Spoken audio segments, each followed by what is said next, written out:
నమస్తే. నేను మీ గోపి. వెల్కమ్ బ్యాక్ టు మనంటి. ప్రస్తుతం మనతో పాటు ఉన్నారు పొలిటికల్ అనలిస్ట్ అప్పసాని రాజేష్ గారు ఉన్నారు. ఆయనతో మాట్లాడదాం. నమస్తే సార్. జగన్మోహన్ రెడ్డి గారు ఇలా అసెంబ్లీకి అయితే రావడం జరిగింది. వచ్చిన తర్వాత గవర్నర్ ప్రసంగాన్ని ఆయన మాట్లాడుతుంటే ఆ పోడియం దగ్గరికెళ్ళి వాళ్ళ నేతలతో ముట్టడించడం జరిగింది. నాకు ప్రధాన ప్రతిపక్ష హోదా వస్తేనే నేను అసెంబ్లీకి వస్తానన్నట్టు అయితే ఆయన మాట్లాడడం జరిగింది. దానికి రీకౌంటర్‌గా ఈరోజు పవన్ కళ్యాణ్ గారు ఒక ప్రెస్ మీట్ పెట్టడం జరిగింది. ఆ ప్రెస్ మీట్‌లో మీకు ప్రధాన ప్రతిపక్ష హోదా కావాలంటే జర్మనీ వెళ్ళండి. జర్మనీలో ఇస్తారు అన్నట్టుగైతే ఆయన మాట్లాడడం జరిగింది. అసలు ఆ జర్మనీ కథేంటి సార్?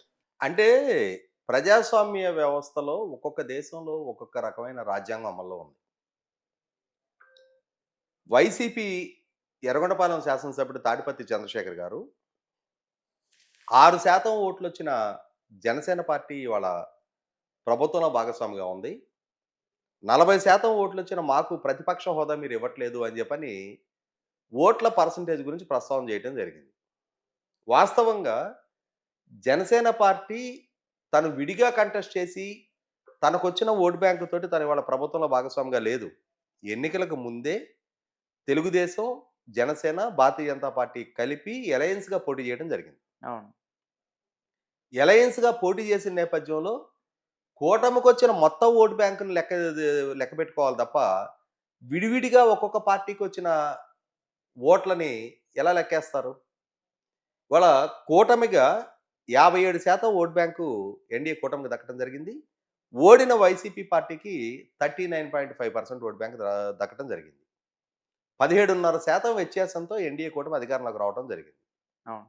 ప్రజాస్వామ్యంలో మన భారతదేశంలో అమల్లో ఉన్న పార్లమెంటరీ సిస్టమ్‌లో నంబర్ గేమే వర్తిస్తది. అంతేగాని ఇప్పుడు అమెరికాలో లాగా అధ్యక్ష తరహా పరిపాలన మనకు జరగటంలా. మన దగ్గర పార్లమెంటరీ సిస్టమ్. ఈ పార్లమెంటరీ సిస్టమ్‌లో అత్యధిక స్థానాలు దక్కిన పార్టీ ప్రభుత్వాన్ని ఏర్పాటు చేస్తది. ఆ స్థాయి సంఖ్యాబలం దక్కని పార్టీ ప్రతిపక్ష పాత్రకు పరిమితం అవుతుంది. ఇటువంటి స్థితిలో ప్రతిపక్ష పార్టీ హోదా ఎవరికి దక్కాలనేది కూడా పార్లమెంటరీ ప్రొసీడింగ్స్‌లో కొన్ని రూల్స్ ఉన్నాయి. కొన్ని కన్వెన్షన్స్ ఉన్నాయి. రూల్స్ ఏంటి? సభ సంఖ్యాబలంలో పదో వంతు సంఖ్యాబలం ఏ పార్టీకి దక్కితే ఆ పార్టీ ప్రతిపక్ష పాత్ర పోషించడానికి ఆస్కారం ఉంది. అవును.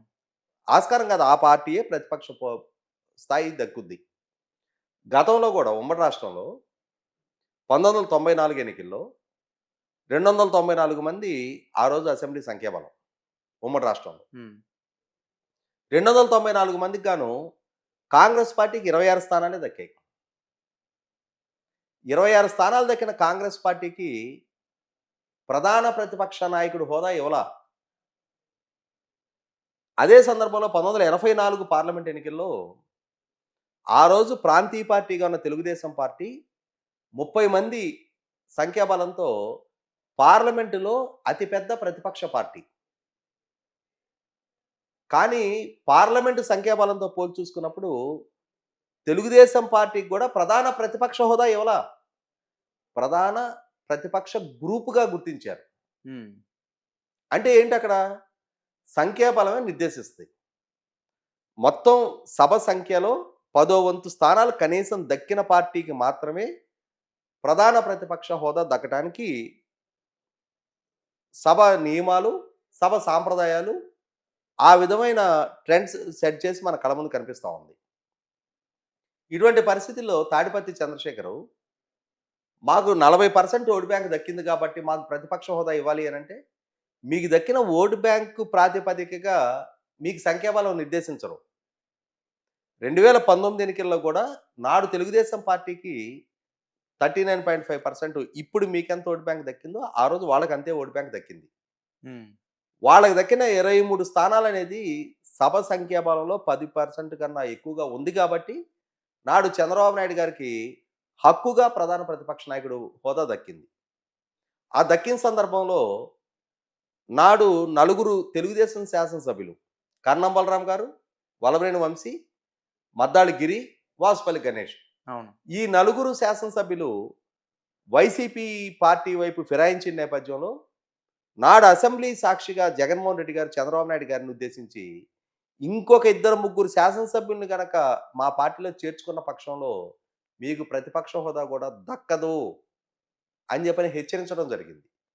అంటే ఆ విధమైన సాంప్రదాయాన్ని నేను ప్రోత్సహించకుండా మీకు ఇప్పుడున్న ఈ ప్రతిపక్ష హోదా అనేది నా భిక్ష అన్న స్థాయిలో ఆయన వ్యాఖ్యలు చేయడం జరిగింది. అంటే దాని అర్థం ఏంటి?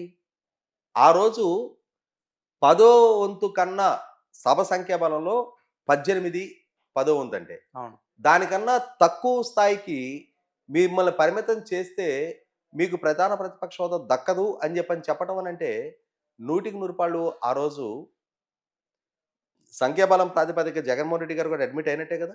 హ్మ్. మరి ఈ రోజు వచ్చేటప్పటికి మీకు సంఖ్యాబలం లేకున్నా, మీకు పోలైన ఓట్లు ప్రాతిపదికగా మాకు ప్రధాన ప్రతిపక్ష హోదా దక్కాలి అని చెప్పి డిమాండ్ చేస్తున్న నేపథ్యంలో పవన్ కళ్యాణ్ గారు జర్మనీలో పోలైన ఓట్లు ప్రోరేటా ప్రకారం పదవుల పంపిణీ జరుగుతది. అక్కడ రాజ్యాంగం ఆ విధంగా వెసులుబాటు కల్పిస్తది కాబట్టి, మీరు భారతదేశంలో భారతదేశ రాజ్యాంగం ప్రకారం ఆంధ్రప్రదేశ్ రాష్ట్రంలో ఇక్కడ అసెంబ్లీలో ఉన్న ప్రొసీడింగ్స్ ప్రకారం మీకు దక్కడానికి ఆ పదవి ఆస్కారం లేదు. మీరు గనక జర్మనీ ఎళ్తే అక్కడ రాజకీయాల్లో కొనసాగితే అక్కడ మీకు దక్కిన ఓట్లు ప్రోరేటా ప్రకారం మీకక్కడ పదవులు దక్కడానికి ఆస్కారం ఉందని చెప్పని పవన్ కళ్యాణ్ గారు కూడా విడమర్చి చెప్పడం జరిగింది.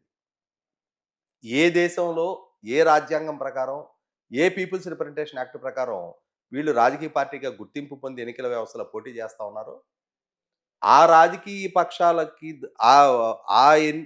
పీపుల్స్ రిప్రజెంటేషన్ యాక్ట్ ప్రకారం, ఇక్కడున్న ఎన్నికల వ్యవస్థలో ఉన్న వెసులుబాటు ప్రకారం, ఇక్కడ అసెంబ్లీలో ఉన్న ప్రొసీడింగ్స్ ప్రకారం వీళ్ళకి పదవులు దక్కుతాయి తప్ప, ఎక్కడో ఏదో దేశంలో ఉన్న సాంప్రదాయాన్ని తీసుకొచ్చి, హ్మ్. ఇక్కడ ప్రజల మీద రుద్దాలని ప్రయత్నం చేస్తే, అది సాధ్యం గాదు అనే అంశాన్ని పవన్ కళ్యాణ్ గారు స్పష్టం చేయడం జరిగింది.